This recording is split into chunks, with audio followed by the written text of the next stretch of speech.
مکمل کہانی۔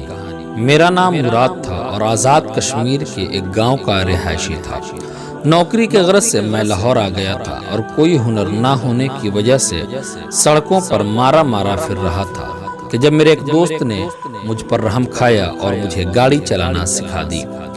اس دوست کی بدولت مجھے ایک بنگلے میں ڈرائیور کی نوکری مل گئی۔ گھر میں صرف مالک مالکن اور ان کی بیٹی تھی۔ جب میرے دوست نے میری ذمہ داری لی تو مالک نے مجھے اپنی بیٹی کی گاڑی پر ڈرائیور رکھ لیا۔ مالک کی بیٹی ایک بڑے کالج میں پڑھتی تھی اور میں اس کی گاڑی چلایا کرتا تھا۔ روز صبح اسے کالج چھوڑتا اور واپسی میں کالج سے لے کر بنگلے میں پہنچاتا۔ اکثر وہ شام میں اپنے دوستوں کی طرف نکل جاتی تو میں ہی اسے لانے لے جانے کا کام کرتا۔ ایک گاؤں والا ہونے کی وجہ سے میں عزت کے معاملے میں بہت ہی زیادہ حساس تھا۔ میں نے کبھی نظر اٹھا کر مالک کی بیٹی کی طرف نہیں دیکھا تھا۔ مالک کی بیٹی کا نام کنزا تھا اور وہ ایک حسین لڑکی تھی، لیکن میں ہمیشہ ہی نظر جھکا کر اس سے بات کرتا۔ میرے لیے تو میرے مالک اور مالکن قابل احترام لوگ تھے، جنہوں نے مجھے کام دے کر میری مشکل آسان کر دی تھی۔ میں مالکن اور مالک سے بہت زیادہ عقیدت رکھتا تھا، کیونکہ وہ دونوں ہی بہت نیک تھے۔ کنزا بی بی راستے میں مجھ سے باتیں کرتی اور بہت ساری باتیں مجھے بتاتی، لیکن میں سوائے سر ہلانے کے اور کوئی جواب نہ دیتا۔ وہ بلا وجہ کی ذہین تھی اور ہر کلاس میں اول آتی تھی۔ کنزا بی بی منہ میں سونے کا نوالا لے کر پیدا ہوئی تھی۔ مالک ان کی ہر بات فوراً ہی پوری کر دیتے۔ کنزا بی بی نے نئی گاڑی کی فرمائش کی تو مالک نے فوراً ہی انہیں نئی گاڑی خرید کر دے دی۔ کنزا بی بی مجھے کہنے لگی کہ دیکھو میں نے تمہارے لیے نئی گاڑی لے لی ہے۔ ان کی بات سن کر میں مسکرا دیا۔ وہ اکثر ہی باتوں میں مجھے چھیڑتی تھی اور میرے ساتھ فری ہونے کی کوشش کرتی، لیکن میں کبھی اپنے حد سے تجاوز نہ کرتا۔ کنزا بی بی جب بھی خریداری پر جاتی تو وہ میرے لیے بھی کچھ نہ کچھ ضرور لے کر آتی۔ کنزا بی بی کو معلوم تھا کہ میری بہن کی شادی ہونے والی ہے۔ وہ میرے بہن کے لیے بھی کچھ نہ کچھ خرید دیا کرتی تھی کہ یہ اس کی شادی کے لیے ہے، گاؤں بھیجوا دو۔ میں ان کی عادت اور اخلاق سے بہت متاثر تھا، لیکن مجھے کیا خبر تھی کہ یہی کنزا بی بی ایک دن میرے کردار کو پاش کر دے گی۔ کنزا بی بی کی کم عمری میں ہی شادی ہو گئی تھی اور وہ شادی ہو کر اپنے خالہ کے گھر جانے والی تھی۔ کنزا انہیں گاڑی میں اکثر ہی فون پر اپنی دوستوں سے بات کر رہی ہوتی، جس میں ان کے منگیتر کا بھی کہیں نہ کہیں نام آتا، لیکن میں کبھی ان کی بات سننے کی کوشش نہیں کرتا اور اپنا دھیان ادھر ادھر لگائے رکھتا۔ سردیوں کے دن تھے کہ جب مالک اور مالکن کو اچانک ہی امریکہ جانا پڑا تھا، کیونکہ مالک کے بڑے بھائی جو امریکہ میں رہائش پذیر تھے، ان کی حالت بہت ہی نازک تھی اور وہ اپنے آخری وقت میں اپنے بھائی کو اپنے پاس دیکھنا چاہتے تھے۔ کنزا بی بی کے امتحانات سر پر ہونے کی وجہ سے مجبوراً وہ دونوں اپنی اکلوتی بیٹی کو گھر پر ہی چھوڑ کے، مالک نے جاتے جاتے مجھے یہ ذمہ داری سونپ دی تھی کہ میں کنزا بی بی کو کالج لانے لے جانے کا کام پوری ذمہ داری کے ساتھ کروں اور ان کا خیال رکھوں، کیونکہ مجھے مالک کے ساتھ کام کرتے ہوئے 2 سال ہونے والے تھے، اس لیے وہ لوگ مجھ پر بہت ہی زیادہ بھروسہ کرنے لگے تھے۔ مالک کو اچھے سے علم تھا کہ میں نے کبھی نظر بھر کر بھی ان کی بیٹی کی طرف نہیں دیکھا۔ مالک اور مالکن 2 مہینے کے لیے امریکہ چلے گئے اور میں ان کے پیچھے پوری ایمانداری کے ساتھ اپنی ذمہ داری نبھانے لگا۔ کچھ ہی عرصے بعد میری چھوٹی بہن کی شادی تھی اور اس لیے مجھے بہت زیادہ پیسوں کی ضرورت تھی۔ میں کنزا بیوی کو کالج چھوڑ کر قریب ہی ایک میکینک کی دکان پر چلا جاتا اور وہاں بیٹھ کر کام سیکھتا تاکہ فارغ وقت میں یہ کام بھی کر سکوں۔ مالک کے پاس 8 بجے میری چھٹی ہو جایا کرتی تھی اور میں چاہتا تھا کہ اس کے بعد میکینک کی دکان پر بیٹھ کر کام کروں تاکہ جلد سے جلد میرے پاس اتنے پیسے جمع ہو جائیں کہ میں اپنی بہن کی شادی کے لیے یہ پیسے گاؤں بھیجوا سکوں۔ جتنا عرصہ مالک موجود نہیں تھے، مجھے کام سے جلدی فراغت مل جایا کرتی تھی، کیونکہ کنزا بی بی زیادہ تر گھر میں ہی رہا کرتی تھی۔ دیکھتے ہی دیکھتے 1 مہینے کا عرصہ گزر گیا اور مالک کے بڑے بھائی اپنی زندگی کی بازی ہار گئے۔ اسی رات ہی میرے پاس کنزا بی بی کا فون آیا کہ ان کی طبیعت کچھ ٹھیک نہیں ہے اور میں ان کے پاس آ جاؤں۔ شاید انہیں ڈاکٹر کے پاس جانا پڑے۔ بی بی جی کی بات سن کر میں پریشان ہو گیا۔ رات کے اس پہر میرا بنگلے کے اندر جانا کچھ مناسب نہیں تھا، لیکن پیاری کی حالت میں بھی جب بی بی جی کو اکیلا چھوڑ سکتا تھا، جبکہ وہ اپنے تایا کی موت کے غم میں تھی۔ پوری رات میں ان کے ساتھ ہی رہا اور ان کا خیال رکھتا رہا۔ وہ شدید بخار میں تپ رہی تھی اور ساری غنودگی میں ہی رہی تھی۔ ساری رات کو ان کے پاس بیٹھا رہا اور صبح تک ان کی حالت کچھ بہتر ہوئی تو میں واپس اپنے کوارٹر میں چلا آیا۔ وقت تیزی سے گزرتا رہا اور اس دن کے بعد سے کنزا بی بی کی طبیعت کچھ ٹھیک نہیں رہنے لگی۔ وہ بہت ہی زیادہ کھوئی سی رہنے لگی۔ مجھے لگا شاید وہ اپنے ماں باپ کے جدائی میں پریشان ہو گئی ہیں، لیکن مجھے کیا خبر تھی کہ دراصل حقیقت کیا ہے۔ مالک نے مزید 1 مہینہ اور اپنے بھائی کے بچوں کے پاس گزارا اور پورے 2 مہینے بعد وہ دونوں گھر واپس آئے تو میں انہیں دیکھ کر بہت خوش ہوا، لیکن اس وقت میرے قدموں تلے زمین نکل گئی جب مالک نے پاس پڑا ڈنڈا اٹھا کر مجھے بری طرح پیٹنا شروع کر دیا۔ وہ مجھے گندی گالیاں دیتے جا رہے تھے اور مارتے جا رہے تھے۔ مجھے سمجھ نہیں آ رہا تھا کہ مجھ سے ایسی کون سی غلطی ہو گئی جو مالک اس قدر غصے میں ہیں کہ میری بات بھی سننے کو تیار نہیں۔ اور جب مجھے پوری بات پتا چلی تو ایسا لگا جیسے کسی نے میرے قدموں تلے زمین سنی لی ہے۔ کنزا بی بی نے مجھ پر یہ الزام لگایا تھا کہ میں نے ان کے ساتھ زبردستی کی ہے اور وہ اب امید سے ہیں، اور یہ بات ڈر کے مارے انہوں نے اپنے ماں باپ کو فون پر نہیں بتائی کہ میں انہیں کوئی نقصان نہ پہنچا دوں۔ میں نے حیرت سے کنزا بی بی کو دیکھا جو کمال ڈھٹائی سے جھوٹ پر جھوٹ بول رہی تھی۔ میں تو کنزا بی بی کو بہت ہی سیدھا سادھا اور معصوم سمجھتا تھا، لیکن انہوں نے تو میرے ہی کردار کو داغدار کر دیا تھا۔ مالک میری کوئی بات سننے کو راضی نہیں تھے اور کنزا بی بی اپنے جھوٹ سے پیچھے ہٹنے کو تیار نہیں تھی۔ وہ کہہ رہی تھی کہ جس رات تایا کا انتقال ہوا ان کی طبیعت ٹھیک نہیں تھی۔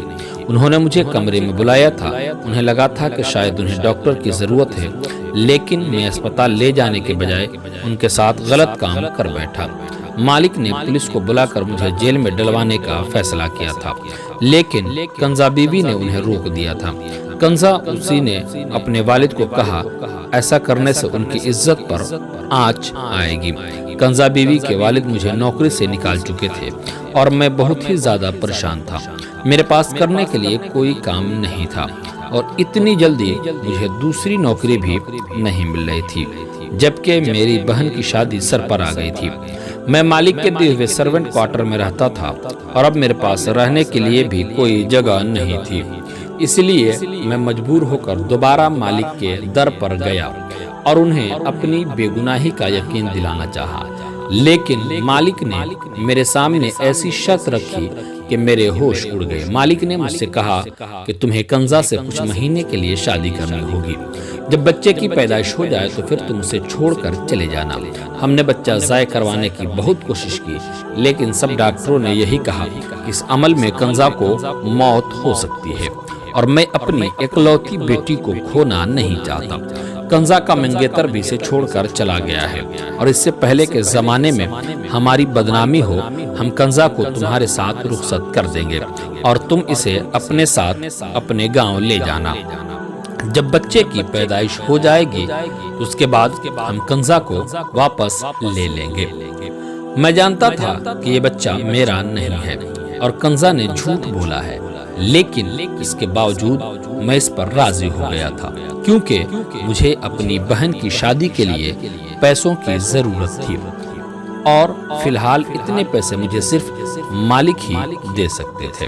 اس لیے میں نے کنزا سے شادی کرنے کے لیے حامی بھر لی اور اس کے ساتھ نکاح کر کے اسے گاؤں لے آیا۔ کنزا بہت خاموش تھی، میں نے بھی گاؤں پہنچنے تک سارا راستہ اس سے کوئی بات نہ کی تھی۔ نکاح کے فوراً بعد ہم دونوں گاڑی کے ذریعے گاؤں آ گئے تھے۔ میری ماں اور گھر والے کنزا کو دیکھ کر حیران رہ گئے اور جب میں نے اپنی ماں کو بتایا کہ میں نے شادی کر لی ہے تو میری ماں حیران رہ گئی اور کہنے لگی اتنی بڑی بات تو نے مجھے بتائی بھی نہیں، تیری شادی کو لے کر میرے کتنے ارمان تھے، لیکن پھر کنزا کی موجودگی کو محسوس کرتے ہوئے میری ماں خاموش ہو گئی اور کنزا کو پیار کرنے لگی۔ کنزا بہت ہی خوبصورت تھی۔ اتنی پیاری اور کم عمر بہو دیکھ کر میری ماں کی ساری شکایتیں دور ہو گئی اور وہ کنزا کو میرے کمرے میں لے گئی اور اسے گاؤں کی عورتوں کی طرح سجانے لگی۔ میں بہن کے شادی کے انتظامات دیکھنے لگا اور شام ڈھلے جب کمرے میں آیا تو کنزا دلہن کے روپ میں میرے بستر پر بیٹھی ہوئی تھی۔ اسے دیکھ کر میں ششدر رہ گیا۔ وہ کوئی حور پری معلوم ہوتی تھی۔ پہلی نظر میں ہی میں اپنی بیوی پر دل ہار بیٹھا تھا، لیکن میں کیسے بھول سکتا تھا کہ میری اسی بیوی نے مجھے کس طرح بد کردار ثابت کیا ہے۔ میں اس کے قریب بیڈ پر آ کر بیٹھا تو وہ خوف کے مارے لرزنے لگی۔ وہ اچھے سے جانتی تھی کہ اس نے مجھ سے کس طرح شادی کی ہے۔ میں اس سے پہلے کہ اس سے کچھ کہتا وہ خود ہی رونے لگی اور میرے قدموں میں بیٹھ گئی۔ اس کے آنسو میرے دل پر گر رہے تھے کیونکہ میں نے اسے ہمیشہ ہی بہت مخلص اور اچھا پایا تھا۔ کنزا روتے ہوئے مجھ سے کہنے لگی اس نے جو الزام مجھ پر لگایا ہے اس کے لیے شرمندہ ہے اور اسے اپنی غلطی کا پوری طرح احساس ہے، لیکن یہ سب کچھ اس نے مجھے بدنام کرنے کے لیے نہیں کیا بلکہ بہت ہی مجبوری میں کیا ہے۔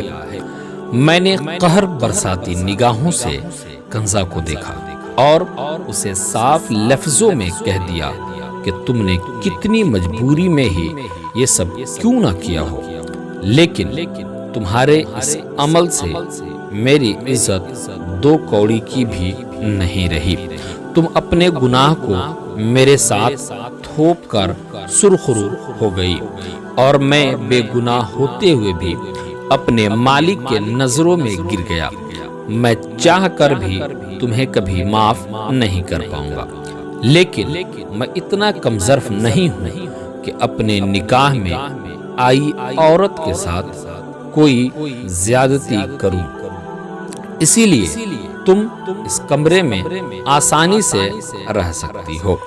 تمہیں کسی چیز کی کوئی تکلیف نہیں ہوگی اور جب تم اپنے گناہ کو اس دنیا میں لے آؤ تو یہاں سے جانے پر بھی آزاد ہوگی۔ میں خود تمہیں تمہاری اولاد کے ساتھ تمہارے گھر چھوڑ آؤں گا۔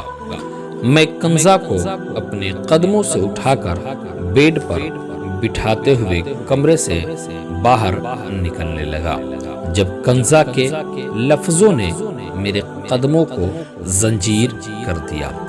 وہ کہنے لگی کہ میں نے کوئی گناہ نہیں کیا ہے کہ جس کی پیدائش تک مجھے یہاں انتظار کرنا پڑے، نہ ہی میں نے آپ کو آپ کے مالک کے نظروں میں گرایا ہے، بلکہ آپ کے مالک تو آپ سے بہت محبت کرتے ہیں اور وہ آپ پر سب سے زیادہ بھروسہ کرتے ہیں، اور اسی لیے آپ کے مالک نے اپنی زندگی کی سب سے قیمتی چیز آپ کو سونپ دی ہے اور مجھے یہ حکم دیا تھا کہ میں شادی کے بعد آپ کو ساری حقیقت بتا دوں۔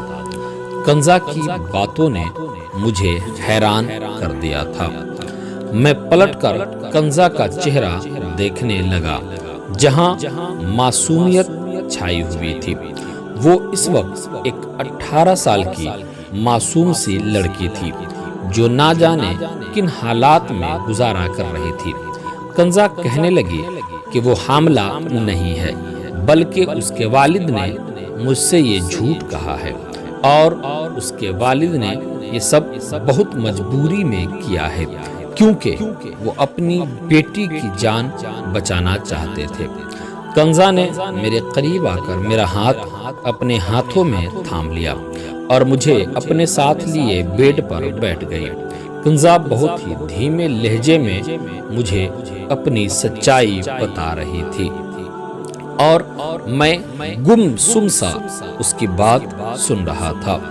کنزا کہنے لگی کہ اس کی خالہ نے بچپن سے ہی اپنے بیٹے کے لیے اس کا رشتہ مانگ رکھا تھا اور کنزا کے والد نے اپنی سالی کا رشتہ مانگ رکھا تھا اور کنزا کے والد نے اپنے سالی کی اچھی عادت دیکھ کر کنزا کا رشتہ اپنی بیوی کے بھانجے سے لے کر دیا تھا، لیکن وقت گزرنے کے ساتھ ساتھ کنزا کے والد کو اپنی غلطی کا احساس ہوا، کیونکہ کنزا کا منگیتر احمر ماں باپ کا اکلوتا بیٹا تھا اور اس کی وجہ سے بہت ہی زیادہ بگڑ چکا تھا۔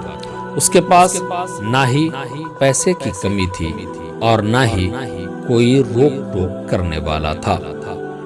احمر کی والدہ کبھی بھی اپنے بیٹے کو غلط بات پر نہ ٹوکتی اور جیسے جیسے عمر عمر کی سیڑھیاں طے کرتا جا رہا تھا وہ مزید عیاش ہوتا جا رہا تھا۔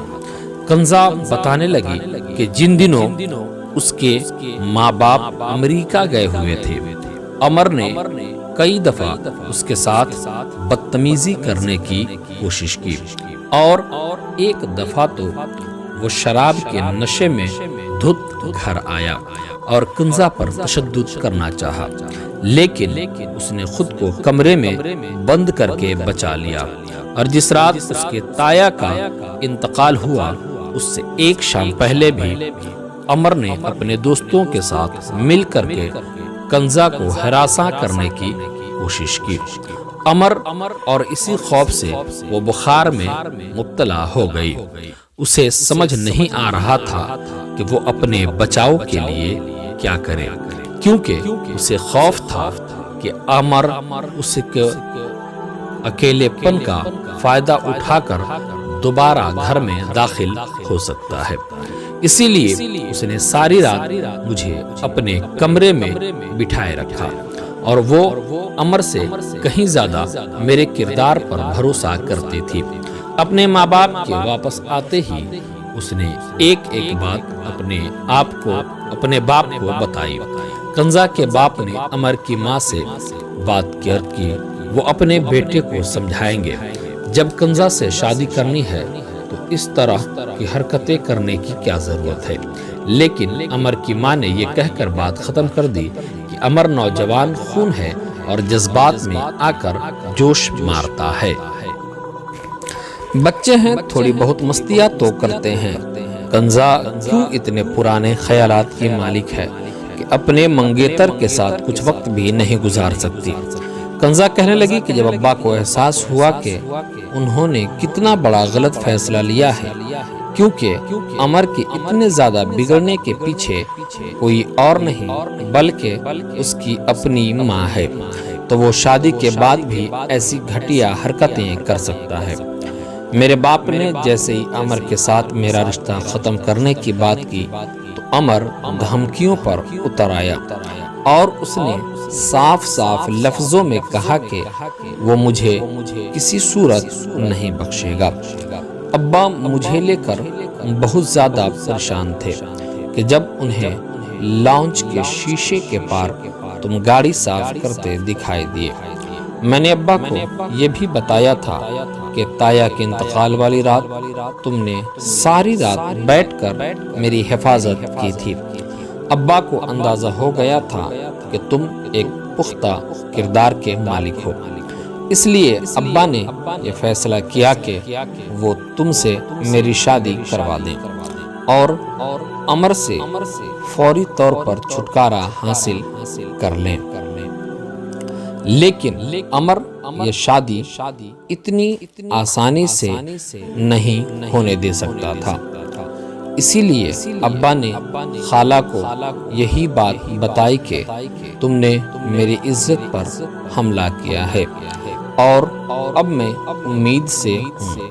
خالہ نے خود ہی یہ رشتہ توڑ دیا، کیونکہ وہ عزت دار لوگ ایسی لڑکی کو بہو نہیں بنا سکتے تھے جو شادی سے پہلے ہی حاملہ ہو چکی تھی۔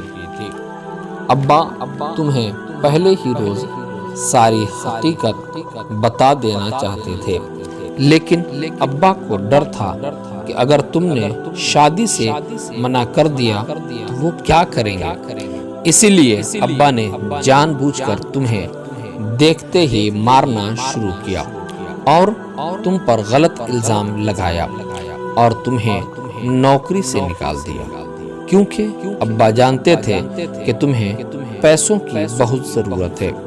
ابا کو یقین تھا کہ تم خود ہی پلٹ کر واپس آؤ گے تو وہ شادی کی شرط رکھ دیں گے۔ ابا کا منصوبہ کامیاب ہو گیا تھا اور جب تمہیں شہر میں کوئی ٹھکانہ نہ ملا تو تم خود ابا کے در پر چلے آئے اور ابا نے شادی کی بات رکھ کر اپنا مسئلہ حل کر لیا، اور ابا نے مجھے رخصت کر کے اسی لیے تمہارے ساتھ گاؤں بھیج دیا تاکہ ان کا بیٹا ہمیں کوئی نقصان نہ پہنچا سکے۔ ابا جانتے تھے کہ تم ایک بڑے ظرف کے مالک ہو اور ساری سچائی جاننے کے بعد تم مجھے قبول کر لو گے۔ ابا کو دنیا کی پرکھ تھی اور ابا پہلے ہی دن سے یہ کہتے تھے کہ تم بالکل بھی لالچی آدمی نہیں ہو بلکہ ایک پختہ کردار کے نیک انسان ہو۔ تم چاہو تو میں یہ بات ثابت کر سکتی ہوں کہ میں حاملہ نہیں ہوں اور نہ ہی کسی محرم نے مجھے کبھی ہاتھ لگایا ہے۔ بہت مجبوری میں ابا نے مجھے تمہارے نکاح میں دے دیا ہے اور میں نے اپنے پورے دل سے تم سے نکاح کیا ہے، کیونکہ میں خود بھی تمہاری اچھائی کی گواہ ہوں۔ ہو سکے تو مجھے اور میرے باپ کو بس ایک جھوٹ کے لیے معاف کر دو۔ کنزا کی آنکھوں سے آنسو ٹپک رہے تھے اور مجھے ان آنسوؤں میں ایک باپ بیٹی کی بے بسی دکھائی دے رہی تھی۔ میں نے کنزا کو فارغ نہیں اپنے سینے سے لگا لیا تھا۔ وہ ایک بہت ہی پیاری لڑکی تھی جسے شاید خدا نے اس طرح میرے نصیب میں لکھا تھا۔